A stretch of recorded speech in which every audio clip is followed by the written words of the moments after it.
Next article is the equation of a circle whose one of the diameter's extremities are x1 y1 and x2 y2 is x minus x1 into x minus x2 plus y minus y1 into y minus y2 equal to 0।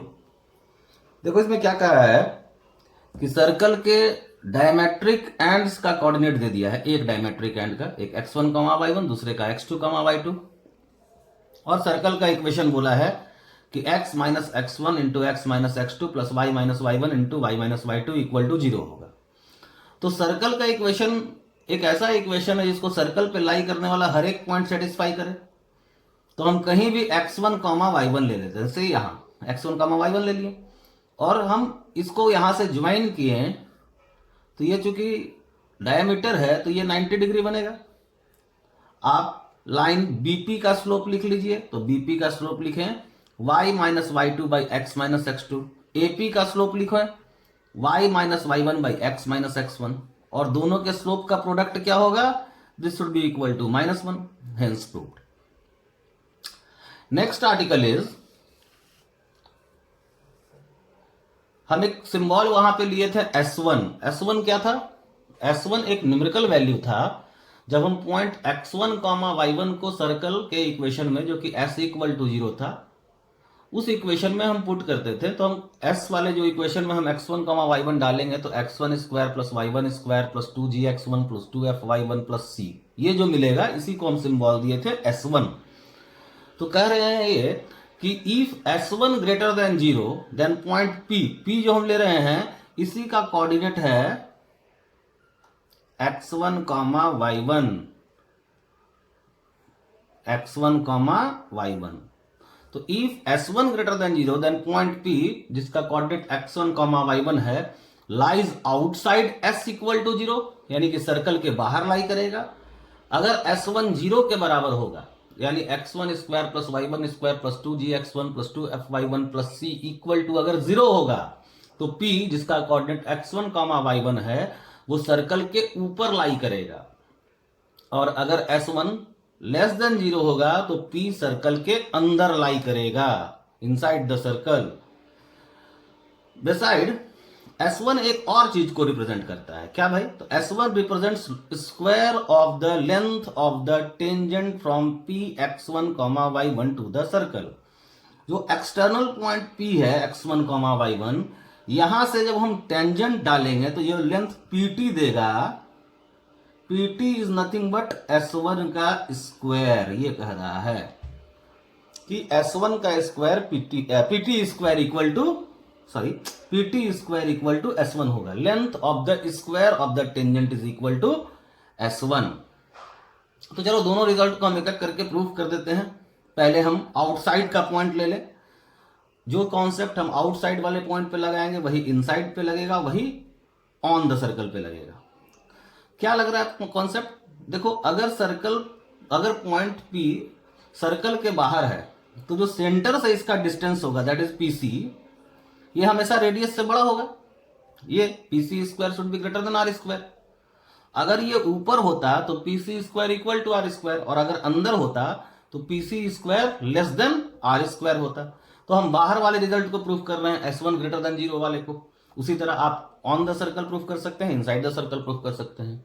तो PC square greater than R square, तो PC को लिखिए, तो PC लिखेंगे PC square x1 plus g the whole square plus y1 plus f का whole square greater than g square plus f square minus c।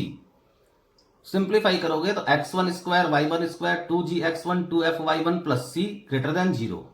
सो S1 greater than 0। तो ये हो गया आउटसाइड वाला प्रूफ हो गया। इसी तरह आप ऑन का प्रूफ कर सकते थे और इनसाइड का प्रूफ कर सकते हैं। अब second result, PT square equal to S1, इसको जरा प्रूफ कर दे। तो PT स्क्वायर इस ट्रायंगल में PTC में पाइथागोरस थ्योरम अगर हम लगाते हैं तो PT square is equal to PC square minus TC square. So PC square minus CT square. PC square क्या हो जाएगा? x1 plus g the whole square y1 plus f the whole square, x1 plus g का square plus y1 plus f का square. और CT square क्या होगा? Radius का square, that is g square plus f square minus c। Simplify किए, it is x1 plus y1 x1 square plus y1 square plus 2gx1 plus 2fy1 plus c, that is s1. So square of the tangent is s1. समझ गए? जैसे यहां ले लो, अगर circle का equation x square plus y square equal to 3 है, then length of the tangent from 2,1, तो पहले चेक कर लो कि 2,1 आउटसाइड है कि नहीं है। तो इस पॉइंट को हम डालेंगे S1 में, तो यहां 4, यहां 1 और -3, तो 5 - 3 that is 2। So S1 greater than 0, so point outside में है। लेंथ ऑफ टेंजेंट क्या होता है? Root under S1। सो कितना आया था S1? 2, so root under 2। This is the length of tangent from the external point 2,1। अब इस सर्कल पे पूछे x square plus y square plus 2gx plus 5y plus 3 length of the tangent from origin. Origin outside में है, क्योंकि जैसे ही इसमें origin put करेंगे तो 3 देगा S1, तो S1 ग्रेटर देन 0 है। S1 कितना आया? 3, तो root under S1 is the length, so root 3। Clear? Next is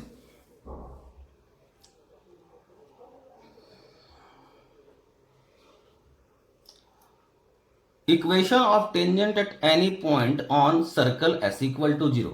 ये सर्कल S इक्वल टू 0 है, इसके किसी भी पॉइंट पर से x1, y1 पर हम इक्वेशन ऑफ टेंजेंट निकालना चाह रहे हैं। कैसे निकालेंगे? हमको इस लाइन का इक्वेशन चाहिए। लाइन के ऊपर पॉइंट पता है, इसका स्लोप मिल जाए तो इक्वेशन लिख लेंगे। तो देखो, ये जो लाइन है ये इस पर परपेंडिकुलर है, इस लाइन पर, और इसका स्लोप क्या है? So slope of this line is y1 plus f by x1 plus g, y1 plus f by x1 plus g। तो इस लाइन का स्लोप कितना हो जाएगा? x1 plus g minus sign के साथ by y1 plus f। So line का slope मिल गया। इसका इक्वेशन लिखना है तो y minus y1 into slope into x minus x1। Simplify करेंगे तो देखो ये आ जाएगा y1 fy y1 minus y1 square minus fy1 minus x1 plus x1 square minus gx plus gx1। करें क्या? इसको इधर लेके चले गए, इसको इधर लेके चले गए, इसको इधर भेज दिए राइट साइड, और इसको भी राइट साइड में भेज दिए। तो देखो क्या आएगा, लेफ्ट हैंड साइड में आ जाएगा xx1 y1 gx plus fy, यहां आएगा x1 square y1 square gx1 fy1। Clear है? अब देखिए हम कर क्या रहे हैं। यहां से देखो, जो ये पॉइंट है वो सर्कल पे लाई करेगा, तो x1 square plus y1 square plus 2gx1 plus 2fy1 plus c equal to 0। तो इसको हम जीरो करना चाह रहे हैं, तो क्या करेंगे? इस तरफ एक gx1 और जोड़ो, fy1 और जोड़ो, और एक c जोड़ दो। वही काम यहां करो, gx1 fy1 प्लस c जोड़ दो। Right hand side 0 from this, and left hand side में क्या आ जाएगा बाबू?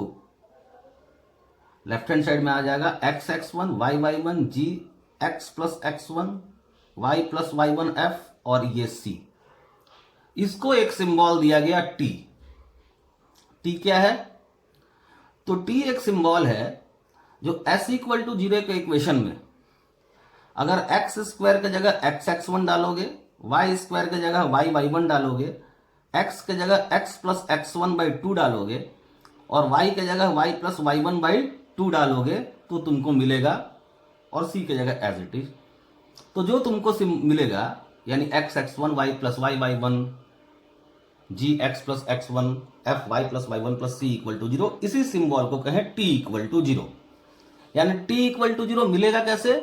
जो सर्कल का इक्वेशन है x square plus y square plus 2gx plus 2fy plus c equal to 0, उसमें एक्स स्क्वायर की जगह xx1, वाई स्क्वायर की जगह y1, x की जगह x plus x1 by 2, y की जगह y प्लस y1 बाई 2, और c को एज इट इज छोड़ देना है। जो पुट करने पर हमको जो मिलेगा वो एक स्ट्रेट लाइन का इक्वेशन होगा। वही सिंबल हम दिए उसी को t इक्वल टू 0। क्यों दिए? क्योंकि t इक्वल टू 0 हम लोग आगे भी पढ़ेंगे, इस तरह का इक्वेशन हमको आगे भी मिलेगा। अभी हम लोग जो देखें, अगर पॉइंट x1 y1 सर्कल के ऊपर लाई कर रहा है तो ये t equal to 0 equation of tangent होगा। क्लियर है? तो अगर सर्कल का equation, if the equation of circle is x square plus y square equal to a square whose centre is origin, then equation of tangent at x1 y1 क्या हो जाएगा? इसके जगह डालेंगे x1, इसके जगह डालेंगे y1। x और y का टर्म यहां है नहीं, so this is the equation of circle. यही है t इक्वल टू 0। ठीक है, नेक्स्ट t इक्वल टू 0 एक और सिंबल है जिसको आप लोग देखें। देखो यही t इक्वल टू 0 था। हम कह रहे हैं कि ये equation of chord of contact A B होगा। ए बी जो है इसी का इक्वेशन यही होगा, t इक्वल टू 0। कब? देखो x1 y1 बाहर लाई कर रहा है, वहां t equal to 0 equation of tangent था। x1 y1 कहां था? सर्कल के ऊपर था। यहां x1 y1 सर्कल के बाहर लाई कर रहा है। यहां से हम दो टेंजेंट ड्रॉ कर सकते हैं, P A and P B. ये दे दिया कॉर्ड ऑफ कॉन्टैक्ट। क्लियर? तो हम कैसे कहेंगे कि ये इक्वेशन इसका इक्वेशन होगा? चलो इसी पे बात किया जाए। हम अगर ये प्रूव कर दें कि ये जो लाइन है ये ए बी से पास करेगा, अगर हम ये प्रूव कर दें तो हम लोग मान लेंगे कि ये इक्वेशन ए बी का ही इक्वेशन होगा। क्योंकि अगर ये लाइन ए से भी पास करेगा तो ए का कोऑर्डिनेट इसको सेटिस्फाई करना चाहिए, और ये लाइन अगर बी से पास कर रहा है तो बी का कोऑर्डिनेट भी इसको सेटिस्फाई करना चाहिए। और अगर ए और बी का कोऑर्डिनेट दोनों इसको सेटिस्फाई कर देगा तो दो पॉइंट का कोऑर्डिनेट इस लाइन को सेटिस्फाई कर रहा है, तो दो पॉइंट से सिर्फ और सिर्फ एक ही लाइन पास कर सकता है। इसलिए हम कहेंगे कि यह निश्चित ही ए बी का इक्वेशन होगा। तो हम करते क्या, जरा ध्यान से समझना। यहीं पर हम एक्सप्लेन कर दें, इसके पीछे में लिखा हुआ है। हम इसका कोऑर्डिनेट ले लिए अल्फा कॉमा बीटा, इसका कोऑर्डिनेट ले लिए alpha 1 comma beta 1। Alpha comma beta पर टेंजेंट का इक्वेशन क्या लिखोगे? अगर सर्कल का इक्वेशन ये है तो x alpha y beta minus A square equal to 0। ये इस पे हो गया टेंजेंट। ये कहां से पास कर रहा है? x1 कॉमा y1 से, तो इसको सेटिस्फाई करेगा। x1 alpha y1 beta minus A square equal to 0। ये हुआ इक्वेशन 1।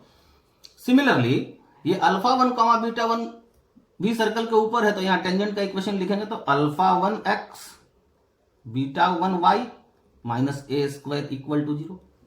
और ये टेंजेंट भी इस पॉइंट से गुजरेगा, तो alpha 1 x1 beta 1 y1 minus A square equal to 0। तो बाय ऑब्जर्विंग इक्वेशन 1 एंड 2 हम कह सकते हैं कि ए बी का इक्वेशन ये होगा। तो भाई सिद्ध कर दो कि ए का कोऑर्डिनेट और बी का कोऑर्डिनेट दोनों इसको सेटिस्फाई करेगा। ए का कोऑर्डिनेट इसमें पुट किए तो क्या मिलेगा? Alpha x1 plus beta y1 minus ए स्क्वायर मिलाइए तो 1 के कारण 0। बी का कोऑर्डिनेट इसमें पुट करो, alpha 1 x1 beta 1 y1 minus ए स्क्वायर, सो 2 के कारण ये 0। So by observing 1 and 2 we can say कि ए बी का इक्वेशन x1 प्लस y1 माइनस ए स्क्वायर ही होगा। क्लियर है? So t equal to 0। Again देखो t इक्वल टू 0 क्या है? अगर point x1 comma y1 circle के ऊपर लाई किया तो इक्वेशन ऑफ टेंजेंट। अगर point x1 comma y1 circle के बाहर लाई किया तो it is equation of chord of contact. और जो हम लास्ट पीछे एक्सप्लेन किए थे इक्वेशंस के थ्रू, वही यहां पर लिख दिया गया है। सो आप लोग इसको पढ़ लीजिएगा। यही हम जो आपको बोल कर एक्सप्लेन किए हैं उसको यहां इंग्लिश में लिखा हुआ है, हमने हिंदी में एक्सप्लेन करके आपको समझा दिया है। नाउ अब अगर पॉइंट सर्कल के अंदर लाई कर जाए x1 कॉमा y1 तब क्या होगा? तो अगर पॉइंट सर्कल के अंदर लाई करेगा तो इससे इनफाइनाइट कॉर्ड्स ड्रॉ कर सकते हैं। इनफाइनाइट कॉर्ड्स इस पॉइंट से पास करता हुआ, और सबके एंड पॉइंट्स पर हम टेंजेंट ड्रॉ करेंगे। सबके एंड पॉइंट्स पर टेंजेंट ड्रॉ होगा तो ये टेंजेंट कहीं ना कहीं इंटरसेक्ट करेगा। तो ये टेंजेंट्स इंटरसेक्ट करेगा,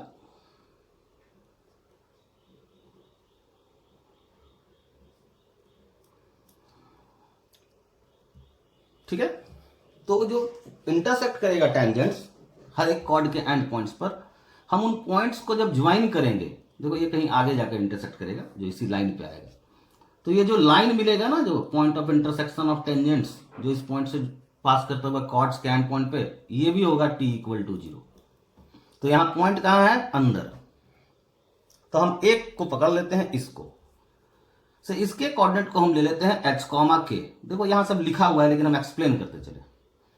तो इस h, के लिए ये क्या हो जाएगा? कॉर्ड ऑफ कॉन्टैक्ट होगा ना।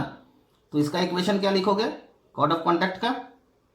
hx ky minus a square equal to 0। ठीक है, क्लियर है? हमको इसी का लोकस निकालना था, इसलिए इसको हम h, के लिए, और इसके लिए क्या बना? Chord of contact. Chord of contact का इक्वेशन t इक्वल टू 0। ये किससे पास करेगा? x1, y1 से। So hx1 ky1 minus a square equal to 0। Locus निकालने के लिए फाइनली क्या करते हो? h के जगह x और k के जगह y। सो यहां इक्वेशन मिल गया, लोकस मिल गया, x1 y1 minus a square equal to 0। So इसी को कहें equation of this point of intersection, locus of point of intersection of tangents at the end points of the chords passing through x1, y1। और इसको एक और नाम दिया गया, इसको कहा गया पोल और इसको कहा गया पोलर। खैर सिलेबस में हमारा पोल पोलर नहीं कहेगा क्योंकि सिलेबस में नहीं है, बट घुमा कर क्वेश्चन पूछ देता है। सो उसको भी यहां पर लिख दिया गया है, जो अभी एक्सप्लेन किए वही यहां है। तो इसका मतलब यह हुआ कि t इक्वल टू 0 एक ऐसा सिंबल है जो 3 बार आएगा। अगर point P x1, y1 circle के ऊपर लाई करेगा तो t equal to 0 equation of tangent होगा। अगर point P x1, y1 circle के बाहर लाई करेगा तो t equal to 0 chord of contact होगा। और अगर point P x1, y1 inside the circle lie करेगा तो t equal to 0 equation of polar होगा। और इक्वेशन ऑफ पोलर क्या था? Equation of polar is locus of point of intersection of tangents drawn at the end points of the chord passing through point P x1, y1। Thank you.